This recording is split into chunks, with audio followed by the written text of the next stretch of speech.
За баяр үргээ. Бага асуултанд хариулв. За ингээд Монгол улсын ерөнхий сайдад хурлаар дэмжигдээд орж ирээд ерөнхий сайд болж байгаад баяртай. Миний хувьд бол тэгээд энэ оюу толгой дээр бид нар бас саналаа өгсөн байгаа. Тамгын газраас одоо шижрэг оруулаад өгөөч. Та нар залуу улсууд ингээд хамтраад ажиллах юм бол энэ олон нийгмийн өхөн тулсан асуудлыг нэг цэг рүү оруулъя. За эндээс гараад бараг тэр Ганбаатар гишүүн дээр очоо. Тэр өсгөлөнг одоо ингээд зогсоо ажлын хэсэгт өөрөө чинь оруулах боллоо гэдгийг хэлээд энийг болиулмаар байна. Яг бол энэ нийгмийн бухимдал янз бүрийн байдлаар гадагшаага алдагдах юм бол өөрөө бас өнгөрсөн хугацаанд бас л жагсаал цуглаан хийжсэн тэр нийгмийн бухимдал ямар байдгийг өөрөө бол ясмахаар ойлгосон учраас би бол юу гэж хүсэж байна гэхээр ерөнхийлөгчөд шинэ ерөнхий сайд одоо гараад Ганбаатар өсгөлөнг зогсоомор байгаа юм.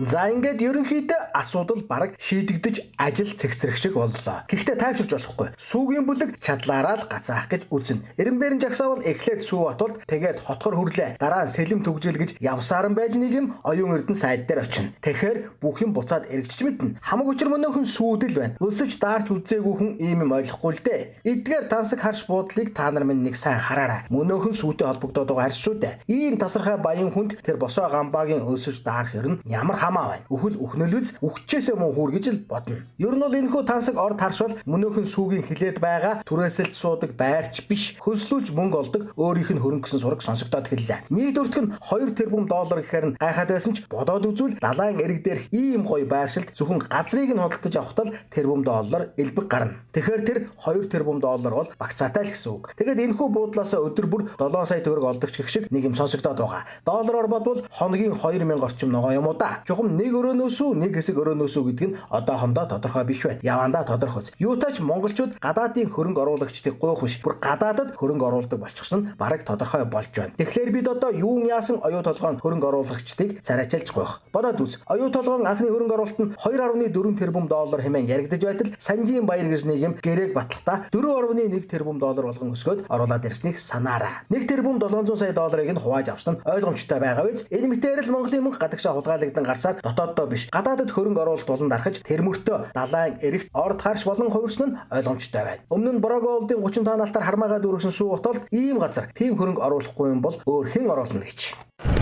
Юутач монголчууд бид оюу толгойн гэрээг тойрон өсөж сангаж орилж стресстэж суух зур нөгөөд чинь оюу толгойн анхны хөрөнгө оруулалтын гэрээтэй тэнцвэс хэмжээний хөрөнгийг гадаадад оруулж байсан бололтой. Ийм юм хийсэн хүмүүс босоо гамбаг үхээсэ гэж бодно үхээс өөр юу бодно гэж. Тэр жутгаараа бүр хөлдөөж алах гээд зуухыг нь аваад зугатааж байна. Ингээд ер нь тэр зуух тэгээд хаашаа очсон юм болоо.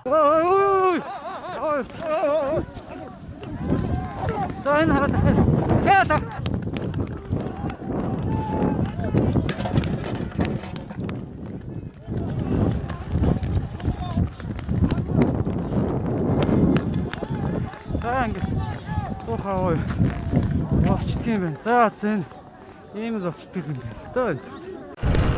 Саяхан хэд хоногийн өмнө ерөнхий сайдтай бас нэг ажил танилцуулах гээд албан өрөөнд норсон.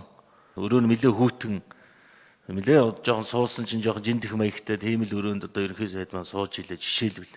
Өрөө нь нэлээ хүүтэн нэлээ жоохон суусан чинь жоохон жиндэх маягтай тийм л өрөөнд одоо ерөнхий сайд маань сууж илээ жишээлбэл.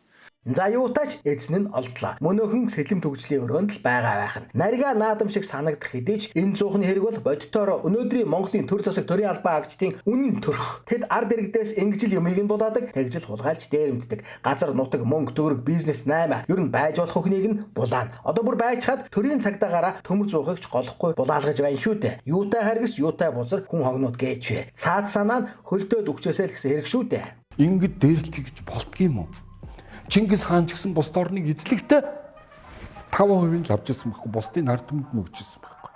Тэр бизнес хийвэл чи ч ашиглалттай би ч ашиглалттай. Иргэн тойрон ингээд ядуучуудыг хоруулах гэж бодъё 7 бодол. Тэгвэл тэнд Сүхбаатарын бодлол 3 давхар хаус барьж байгаа. Тэгээд тэр хүн тэн дотор аж аргалтай амьдрах уу?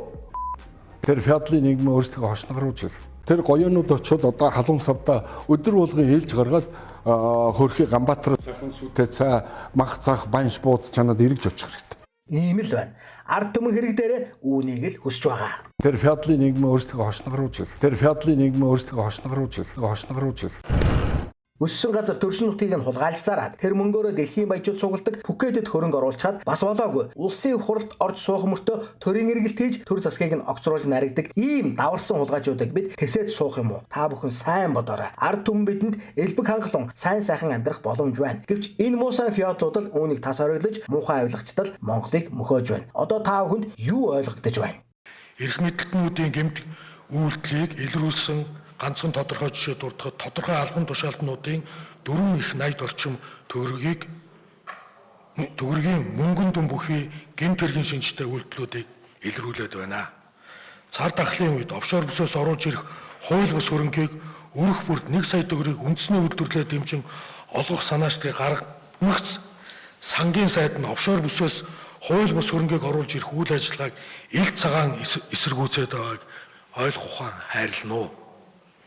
Цар тахлаас шалтгаалan ард иргэдийн амжиргааг өдрөөс өдөрт ордож буй энэ үед улсын хурлд өргөн барьсан өрөх бүрд 1 сая төгрөг олох тогтоолын төслийг хэлцэхгүйгээр чуулган хаах гэж байгаад үнэхээр би гайхаж байна.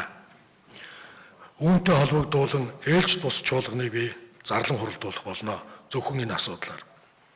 Та бүхэн алдаа завхарлаа засаж залруулахгүй бол төрийн тэргүүний хувьд бүх нийт ард түмнээс энэ асуудлыг хилцүүлж дараагийн арга хэмжээг авах болно. За анхаарал тавьсан.